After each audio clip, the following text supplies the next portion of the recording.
Hi കൂട്ടുകാർ, അസ്സലാമു അലൈക്കും വറഹ്മത്തുള്ളാഹി തആല വബറകാതുഹു. തജ്വീദുൽ ഖുർആൻ 4ാം ക്ലാസ്സിൻ്റെ തജ്വീദുൽ ഖുർആനിൻ്റെ ഒരു മോഡൽ ചോദ്യ പേപ്പറുമായിട്ടാണ് ഞാൻ ഇന്ന് വന്നിരിക്കുന്നത്. നമുക്ക് ചോദ്യത്തിലേക്ക് കടക്കാം. ബിസ്മില്ലാഹിർ റഹ്മാനിർ റഹീം.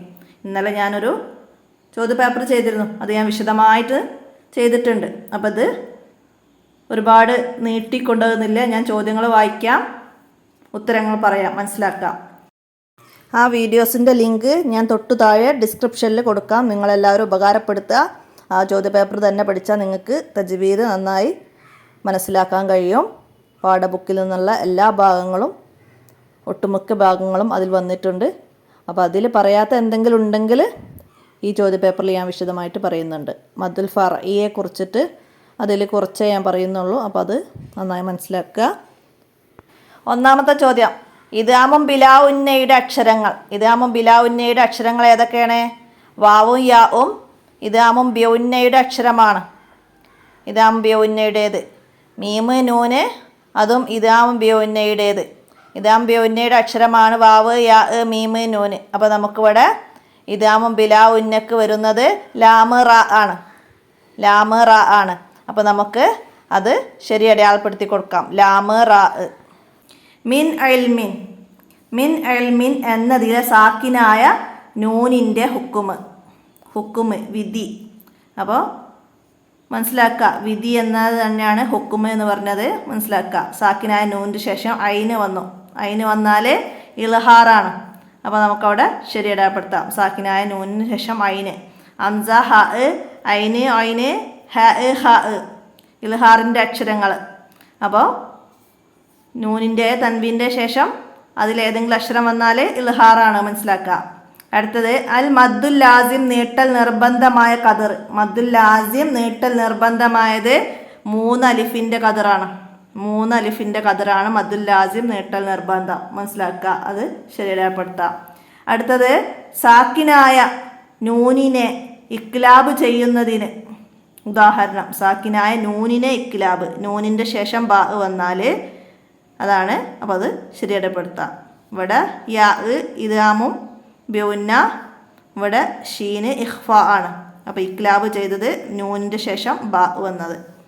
അടുത്തത് വ അൻതും മുസ്ലിമോൻ എന്നതിലെ സാക്കിനായ മീമിൻ്റെ വിധി. വ അൻതും മുസ്ലിമോൻ, മീമിന് ശേഷം മീമു വന്നു. അപ്പം എന്താണ്? ഇദ്ഗാമാണ്. മീമിന് ശേഷം മീമു വന്നാൽ ഇദ്ഗാമാണ്. മനസ്സിലാക്കുക, ഇദ്ഗാമാണ്. മീമിന് ശേഷം ബാ വന്നാൽ ഇഖ്ഫാ, ബാക്കി അക്ഷരങ്ങൾ വന്നാൽ ഇൽഹാർ. അടുത്തത് ഹൈറു നിത്തുമഅന്ന, ഇത് ഓതേണ്ട രൂപം. അപ്പോൾ ഇവിടെ ഓതേണ്ട 3 രൂപങ്ങൾ തന്നിട്ടുണ്ട്. അപ്പോൾ ഹൈറു നിത്തുമഅന്ന, തൻവീനുകൾക്ക് ശേഷം സുക്കൂനുള്ള അക്ഷരം വന്നാൽ തൻവീനിനെ കസറുള്ള നൂനാക്കിയിട്ടാണ് ഓതേണ്ടത് നമ്മൾ പറഞ്ഞിട്ടുണ്ട്.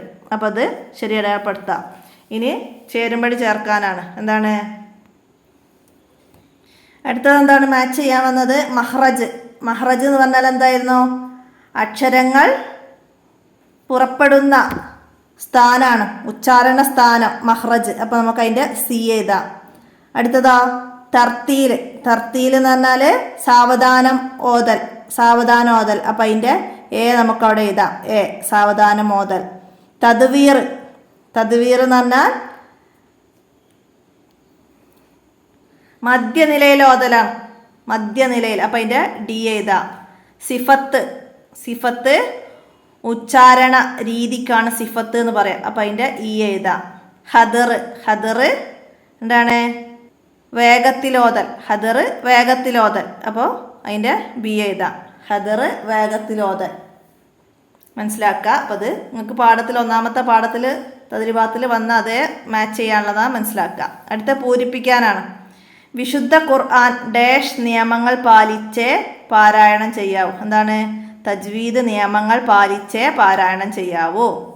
സാക്കിനായ മീമിനു ശേഷം ഡാഷ് വന്നാൽ ഇഖ്ഫാ ചെയ്യണം. സാക്കിനായ മീമിന് ശേഷം ബാ വന്നാൽ, ബാ മീമിന് ശേഷം ബാ വന്നാൽ ഇഖ്ഫാ, മീമ് വന്നാൽ ഇദ്ഗാം, ബാക്കി അക്ഷരം വന്നാൽ ഇൽഹാർ. മനസ്സിലാക്കുക. മദ്ദുൽ മുത്തസിൽ ഡാഷ് ഹർക്കത്ത് വരെ നീട്ടാവുന്നതാണ്. എത്രയാണ് മുത്തസിൽ? മദ്ദുൽ മുത്തസില് 7 ഹർക്കത്ത് വരെ നീട്ടാവുന്നതാണ്. 7 ഹർക്കത്ത്, 3 അലിഫിന്റെ ഖദർ മനസ്സിലാക്കുക. അടുത്തതാ, നിശ്ചയം അന്ത്യനാളിൽ ഖുർആൻ നിങ്ങൾക്ക് എന്താണ് സാക്ഷി നിൽക്കുകയും ചെയ്യും.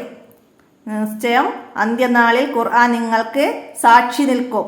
അതായത് അടുത്തത്, മദ്ദക്ഷരം ഉച്ചരിക്കാൻ ആവശ്യമായ സമയം മാത്രം നീട്ടുന്നതിനാണ് മദ്ദുൽ അസ്ലി എന്ന് പറയുന്നത്. മദ്ദുൽ അസ്ലി, മദ്ദക്ഷരം ഉച്ചരിക്കാൻ ആവശ്യമായ സമയം നീട്ടുന്നതിന് മദ്ദുൽ അസ്ലി എന്ന് പറയുന്നു. അടുത്തത്, തൻവീനിന് ശേഷം ഡാഷ് എന്ന അക്ഷരം വന്നാൽ തൻവീനിനെ ഇക്ലാബ് ചെയ്യണം. തൻവീനിന് ശേഷം ബാ എന്ന അക്ഷരം വന്നാൽ തൻവീനിനെ ഇക്ലാബ് ചെയ്യണം. മനസ്സിലാക്കുക. അടുത്തതിന് ഒറ്റ വാക്കിൽ ഉത്തരം എഴുതാനാണ്. ഖുർആൻ പാരായണത്തിന് ഏറ്റവും ഉത്തമമായ രൂപമാണ് തർത്തീല്. മിൻ ഷൈഇൻ എന്നതിലെ സാക്കിനായ നൂനിൻ്റെ വിധി. നൂനിന് ശേഷം ഷീന് വന്നു, ഇഖ്ഫാ. മുദ്ഹാമ്മത്താൻ എന്നതിലെ മദ്ദക്ഷരത്തിന് ശേഷം സ്ഥിരമായ സുക്കൂന്, ലാസിം, മദ്ദുൽ ലാസിം. അടുത്തത്, ബാഹിഹുൻ നഫ്സക, തൻവീന് ശേഷം നൂന് എന്നതിലെ തൻവീനിൻ്റെ വിധി. നൂന് വന്നാൽ ഇദ്ഗാമുൻ ബിഉന്ന, തൻവീന് ശേഷം നൂന് വന്നാൽ ഇദ്ഗാമുൻ ബിഉന്ന. അടുത്തത്, ധാരാളം ഖുർആൻ പാരായണം ചെയ്യുന്നവർ ആരുടെ അഹ്ലുകാരാണ്? അള്ളാഹുവിൻ്റെ അഹ്ലുകാരാണ്. അടുത്തത്, ഖുദ് മിൻ അംവാലിഹിം എന്നതിലെ സാക്കിനായ മീമിൻ്റെ ഹുക്കുമ്. ഇവിടെ അംവാലി, മീമിന് ശേഷം വാവ് വന്നിട്ടുണ്ട്. അംവാലിഹിം മനസ്സിലാക്കുക, മീമിന് ശേഷം വാവ്. അപ്പോൾ എന്താണ്? ഇൽഹാറാണ്. ബാവും മീമും അല്ലാത്ത ഏത് അക്ഷരം വന്നാലും ഇൽഹാറാണ്. അപ്പോൾ നമുക്കിവിടെ ഇൽഹാർ എന്ന് എഴുതാം. അപ്പോൾ അവിടെ സാക്കിനായ മീമിൻ്റെ ഹുക്കുമാണ് ചോദിച്ചത്, സാക്കിനായ മീമിൻ്റെ. അപ്പോൾ അവിടെ സാക്കിനായ മീം എന്ന് പറഞ്ഞാൽ സുക്കൂനുള്ള മീമോ അല്ലെങ്കിൽ ഹർക്കത്തൊന്നും ഇല്ലാത്തൊരു മീമോ ആണ് വേണ്ടത്. അപ്പോൾ അത് മനസ്സിലാക്കണം. അതിന് മുമ്പ് മീമിന് കസറുള്ള ഒരു മീമുണ്ട്, അവിടെ അതിന് ശേഷം നൂന് വന്നത്. അപ്പോൾ അതൊക്കെ നോക്കിയാണ്ട് ആരും പോയി എഴുതരുത്. അപ്പോൾ സാക്കിനായ മീമിൻ്റെ വിധിയാണ് മനസ്സിലാക്കി എഴുതേണ്ടത്. മീമിൻ്റെ ശേഷം അവിടെ വാവാണ് വന്നത്. വാവ് വന്നാൽ ഇൽഹാർ, അതായത് മീമും ബാവും അല്ലാത്ത ഏത് അക്ഷരം വന്നാലും ഇൽഹാർ എന്ന് നമ്മൾ പറഞ്ഞു. അപ്പോൾ അത് മനസ്സിലാക്കിയിട്ട് എഴുതുക. അടുത്ത, തജ്വീദ് എന്നാൽ എന്താണ്? ഖുർആൻ പാരായണ നിയമങ്ങൾക്കാണ് തജ്വീദ് എന്ന് പറയുന്നത്. മദ്ദുൽ ലാസിം ഉണ്ടാകുന്നത് എപ്പോഴാണ്? മദ്ദക്ഷരത്തിനു ശേഷം സ്ഥിരമായ സുക്കൂന് വന്നാൽ ഉണ്ടാകുന്നതാണ് മദ്ദുൽ ലാസിം. മദ്ദക്ഷരത്തിനു ശേഷം സ്ഥിരമായ സുക്കൂന് വന്നാൽ ഉണ്ടാകുന്നതാണ് മദ്ദുൽ ലാസിം. മനസ്സിലാക്കുക. അടുത്ത്, തൻവീനിനെ കസറുള്ള നൂനാക്കി ഓതേണ്ടത് എപ്പോഴാണ്? തൻവീനിനെ കസറുള്ള നൂനാക്കി ഓതേണ്ടത് എപ്പോഴാണ്?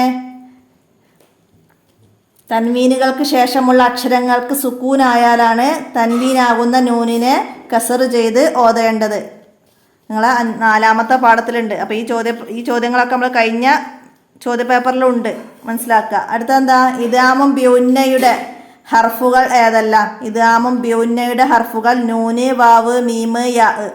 ഇതാണ് ഇദ്ഗാം ബിഉന്നയുടെ ഹർഫുകൾ. അടുത്തത്, തൻവീൻ എന്നാൽ എന്താണ്? കലിമത്തുകളുടെ അവസാനത്തിൽ ഉച്ചാരണത്തിൽ വരുന്നതും എഴുത്തിൽ കാണാത്തതുമായ സുക്കൂനുള്ള നൂന് തന്നെയാണ് തൻവീന്.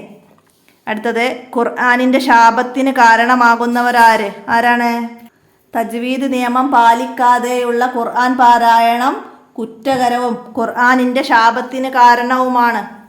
അതായത് അടുത്തത്, മിൻ ഐരി സൂഇൻ എന്നതിലെ മദ്ദുൽ മുത്തസിലാണ്. കാരണം എന്താണ്? മുത്തസിലാവാൻ കാരണം എന്താണ്? ഇവിടെ മദ്ദക്ഷരത്തിന് ശേഷം അതേ കലിമത്തിൽ ഹംസ വന്നതാണ്. സൂഇൻ, ഇവിടെ വാവ്, മദ്ദക്ഷരമായ വാവിന് ശേഷം ഹംസ വന്നു. അതാണ് ഇവിടെ മദ്ദുൽ മുത്തസിലാവാൻ കാരണം. അടുത്തത്, മദ്ദുൽ മുത്തസിലും മദ്ദുൽ മുൻഫസിലും തമ്മിലുള്ള വ്യത്യാസം എന്ത്?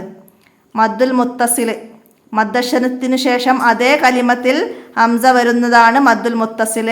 മദ്ദക്ഷരത്തിന് ശേഷം അടുത്ത കലിമത്തിൻ്റെ ആദ്യത്തിൽ ഹംസ വരുന്നതാണ് മുൻഫസിൽ. മനസ്സിലാക്കുക.